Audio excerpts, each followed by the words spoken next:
Shalom, selamat malam Bapak Ibu Saudara yang terkasih dalam Tuhan Yesus Kristus. Kembali malam hari ini kita berjumpa di dalam Sabda dan Doa Malam Jemaat Karambe. Sebelum kita mendengarkan renungan firman Tuhan malam hari ini, mari kita dengarkan satu pujian berikut ini.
Mari kita mempersiapkan hati kita untuk membaca dan merenungkan firman Tuhan. Sebelumnya kita mohon pertolongan Tuhan di dalam doa. Kita berdoa. Tuhan Yesus, kami bersyukur malam hari ini Tuhan kembali pertemukan kami di dalam sabda dan doa malam. Kami ingin mendengarkan Tuhan berfirman kepada kami malam hari ini. Biarlah Roh-Mu yang kudus menuntun kami semua, supaya kami diberkati dan kami boleh saling menguatkan di dalam kehidupan kami. Di dalam nama Tuhan kami Yesus Kristus kami berdoa dan mengucap syukur. Amin. Bapak Ibu yang terkasih dalam Tuhan Yesus Kristus, malam hari ini kita akan membaca satu bagian firman Tuhan yang saya ambil dari Rut pasal 1 ayat 3 sampai dengan ayat yang ke-8 dan ayat 15 sampai dengan ayat yang ke-21. Saya akan membacakan bagi kita semua. Demikianlah firman Tuhan. Kemudian matilah Elimelek, suami Naomi, sehingga perempuan itu tertinggal dengan kedua anaknya. Keduanya mengambil perempuan Moab, yang pertama bernama Orpa, yang kedua bernama Rut, dan mereka diam di situ kira-kira 10 tahun lamanya. Lalu matilah juga keduanya, yakni Mahlon dan Kilion, sehingga perempuan itu kehilangan kedua anaknya dan suaminya. Kemudian berkemaslah ia dengan kedua menantunya, dan ia pulang dari daerah Moab. Sebab di daerah Moab ia mendengar bahwa Tuhan telah memperhatikan umatnya dan memberikan makanan kepada mereka. Maka berangkatlah ia dari tempat tinggalnya itu bersama-sama dengan kedua menantunya.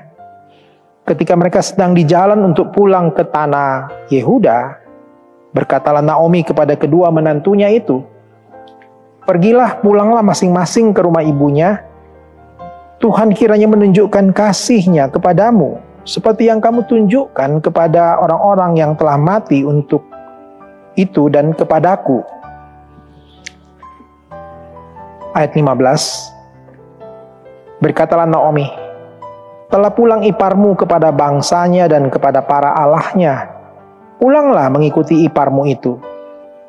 Tapi kata Rut, "Janganlah desak aku meninggalkan engkau dan pulang dengan tidak mengikuti engkau, sebab kemana engkau pergi, ke situ jugalah aku pergi, dan di mana engkau bermalam, di situ jugalah aku bermalam. Bangsamu lah bangsaku, dan Allahmu lah Allahku. Di mana engkau mati, aku pun mati di sana, dan di sanalah aku dikuburkan. Beginilah kiranya Tuhan menghukum aku, bahkan lebih lagi daripada itu, jikalau sesuatu apapun memisahkan aku dari engkau selain daripada maut." Ketika Naomi melihat bahwa Rut berkeras untuk ikut bersama-sama dengan dia, berhentilah ia berkata-kata kepadanya, dan berjalanlah keduanya sampai mereka tiba di Betlehem. Ketika mereka masuk ke Betlehem, gemparlah seluruh kota itu karena mereka, dan perempuan-perempuan berkata, "Naomi kah itu?" Tapi ia berkata kepada mereka, "Jangan sebutkan aku Naomi, sebutkan aku Mara, sebab Yang Maha Kuasa telah melakukan banyak yang pahit kepadaku. Dengan tangan yang penuh aku pergi, tapi dengan tangan yang kosong Tuhan memulangkan aku. Mengapakah kamu menyebutkan aku Naomi? Karena Tuhan telah naik saksi menentang aku, dan Yang Maha Kuasa telah mendatangkan malapetaka kepadaku." Demikianlah firman Tuhan yang tentu yang berbahagia Bapak Ibu Saudara kita yang boleh mendengar dan melakukannya di dalam kehidupan kita. Bapak Ibu Saudara, dalam kisah Romeo dan Juliet karya William Shakespeare, ada satu kalimat atau pernyataan dari Juliet kepada kekasihnya Romeo saat dia merindukannya. Kalimat itu demikian, "Apa arti sebuah nama? Meskipun mawar itu berganti nama, dia tidak akan kehilangan wangi semerbaknya." Saudara, apa arti penting nama itu bagi seseorang? Sebagian orang merasa nama itu adalah sesuatu yang sangat penting baginya. Makanya ada orang yang merasa sangat marah, tersinggung bila namanya ditulis tidak komplit, misalnya dalam sebuah undangan atau apapun. Mereka marah, mereka protes, dan mereka tersinggung karena nama bagi mereka itu adalah sangat penting. Saudara, memang nama seringkali itu juga di dalam konteks kita, khususnya di antara orang Toraja, nama seringkali itu identik dengan sesuatu, kebiasaan, sehingga disematkan nama itu kepada seseorang. Ada arti daripada nama tersebut. Malah kadang-kadang kalau misalnya seseorang itu tinggal di jalan tertentu, misalnya di jalan Serang, maka orang biasa akan memanggilnya Nek Serang. atau dia punya kebiasaan-kebiasaan lalu orang mengidentikan keadaan orang tersebut dalam namanya. Saudara, memang nama itu seringkali memiliki makna dan arti tertentu. Termasuk Naomi, saudara. Naomi ini punya nama yang berarti menyenangkan. Dan kalau namanya menyenangkan itu berarti tentu mau menggambarkan bahwa orangnya itu sangat senang, menyenangkan banyak orang, berbahagia, dan selalu identik dengan hal-hal yang baik dan positif. Tapi saudara, ketika Naomi mengambil keputusan untuk kembali dari tanah Moab ke Bethlehem, ke Yehuda, setelah dia lebih daripada 10 tahun meninggalkan Bethlehem, pergi karena kekeringan yang dialami di negerinya, maka dia mengambil keputusan untuk pulang. Pada waktu dia pulang, orang-orang sekota pada waktu melihat Naomi dari jauh, mereka gempar. Mereka kaget melihat Naomi tiba-tiba pulang. Dan mereka pun bertanya-tanya, Naomi kah itu? Ketika Naomi mendengar orang mengucapkan namanya, maka Naomi berkata, jangan sebut lagi aku Naomi. Jangan lagi menyebutkan aku Naomi, karena nama itu identik dengan menyenangkan. Tapi panggil saya Mara. Mara itu berarti pahit, saudara-saudara. Bapak Ibu Saudara, kenapa Naomi menyebut dirinya Mara? Karena dia merasa dia punya kepahitan yang sangat besar dalam hidupnya. Dia mungkin punya perasaan bersalah karena dia sudah meninggalkan negerinya, lalu pergi ke negeri asing yang tidak mengenal Allahnya. Dan yang membuat dia makin merasa pahit oleh karena suaminya Elimelek meninggal, bahkan kedua anak yang putra yang dikasihnya Mahlon dan Kilion pun meninggal. Jadi dia kehilangan segala sesuatu di dalam kehidupannya. Naomi merasa pahit sekali bahwa kehidupannya itu gagal, saudara-saudara. Makanya dia katakan dalam bacaan kita, dengan tangan yang penuh aku pergi, tapi dengan tangan yang kosong Tuhan memulangkan aku. Aku pantas disebut Mara, pahit. Saudara, tapi keputusan Naomi untuk pulang kembali adalah sebuah langkah yang sangat penting dan tepat. Naomi pulang dan kemudian akhirnya kehidupannya dimulai kembali dengan kebahagiaan. Ketika Boas akhirnya menjadikan menantunya Ruth yang setia kepadanya itu menjadi istrinya. Dan kesulitan, kepahitan itu berganti menjadi sukacita bagi Naomi dan keluarganya. Bapak Ibu Saudara, mungkin saja kita juga ini merasa seharusnya kita menyandang nama Mara. Kita pahit. Kenapa saudara? Mungkin karena kita dikecewakan teman, kita ditentang oleh keluarga, atau kita mengalami kemerosotan dalam kesehatan. Kita seringkali gagal dalam pekerjaan, kita kehilangan masa depan kita, sekolah kita, atau banyak hal yang mungkin bisa membuat kita merasa pahit hidup ini. Kita merasa bahwa hidup kita sia-sia, kita gagal, kita merasa pahit kehidupan kita. Tapi mari bersikap seperti Naomi, pulang kembali ke tempat di mana dia mengalami sukacita itu. Saudara dan saya, ketika kita mengalami pergumulan, mari kita pulang kepada Yesus. Karena dia yang akan memberikan kelegaan kepada kita. Apapun saudara, pergumulan saudara, apapun persoalan saudara, Tuhan akan mengganti dukamu menjadi sukacita. Karena itu saat ada pergumulan, saat ada kesulitan, ada sesuatu yang menekan kehidupan, ingat, pulanglah kembali kepada Yesus, katakan semua pergumulan itu. Maka ia akan memberikan kelegaan dan sukacita kepada saudara. Biarlah Tuhan menolong kita untuk terus merasakan sukacita dalam hidup kita meski di tengah pergumulan, karena tidak selamanya hidup itu akan pahit. Bersama Yesus, pahit akan berubah menjadi sukacita. Tuhan Yesus memberkati saudara dan saya. Selamat malam. Mari kita akan mendengarkan satu pujian sebelum kita masuk di dalam doa.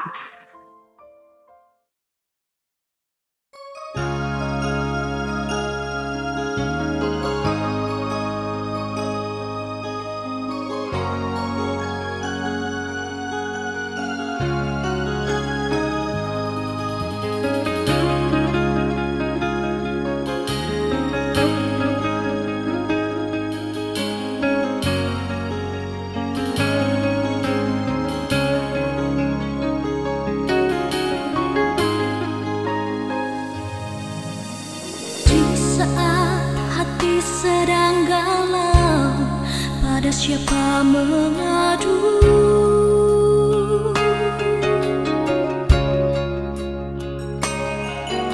Berharap pada dunia, sia-sialah.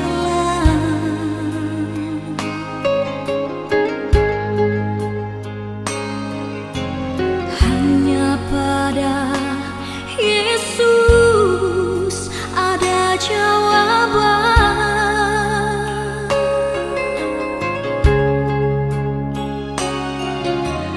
Datanglah padanya yang lelah, diberi kelegaan. Oh.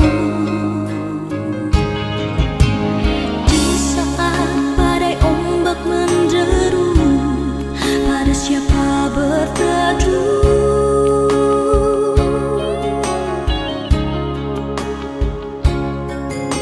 Berharap pada dunia, sia-sialah.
Saudara, mari kita masuk dalam doa. Kita berdoa. Tuhan, ada kalanya dalam kehidupan kami bergumul dengan sangat karena kepahitan yang kami alami, kegagalan atau apapun juga. Tapi kami percaya bahwa saat kami bergumul dan kami menyerahkan semua ke dalam tangan Tuhan, kami kembali kepada Yesus yang akan memberikan pertolongan dan kelegaan, maka kami pun akan dikuatkan menghadapi setiap pergumulan itu, meskipun pahit. Kami berdoa bila ada orang-orang yang saat ini sedang merasakan pergumulan yang besar, kepahitan dalam hidupnya, Tuhan datang jamah mereka. Ingatkan mereka bahwa mereka harus kembali kepada Tuhan dan tidak tinggal dalam pergumulannya. Mencoba untuk menyelesaikan sendiri, tapi datang pada Tuhan dan serahkan pada Tuhan.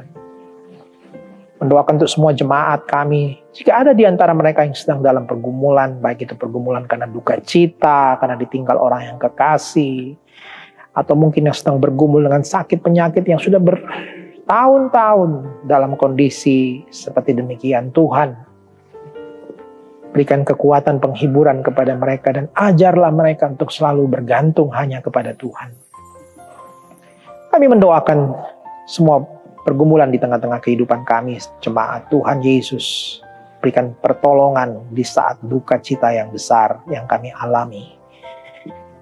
Mendoakan juga ada banyak orang di luar sana yang sedang mengalami pergumulan karena bencana alam. Mendoakan khususnya di Turki dan Suriah, akibat gempa yang besar yang mereka alami, sudah banyak orang kehilangan, banyak orang yang mengalami kematian dan banyak duka cita, kepahitan yang mereka alami. Biarlah mereka juga punya kesempatan untuk boleh mengenal Tuhan Yesus yang memberikan kekuatan, memberikan keselamatan dalam hidup mereka. Biarlah kesempatan-kesempatan seperti ini, Tuhan Yesus boleh menjamah hati mereka, mengubahkan hidup mereka. Terima kasih ya Tuhan Yesus, kami bersyukur atas semua kasih dan kemurahan-Mu. Kami serahkan segenap hidup kami. Tuhan, dalam setiap pergumulan kami tetap belajar untuk percaya kepada Engkau. Bersyukur Bapa di surga, inilah doa kami. Kami akan mengakhiri sabda dan doa malam ini dalam nama Tuhan kami, Yesus Kristus, Juru Selamat kami yang hidup. Amin. Bapak Ibu Saudara, demikianlah sabda dan doa malam. Sampai jumpa di waktu dan kesempatan yang berikutnya. Shalom.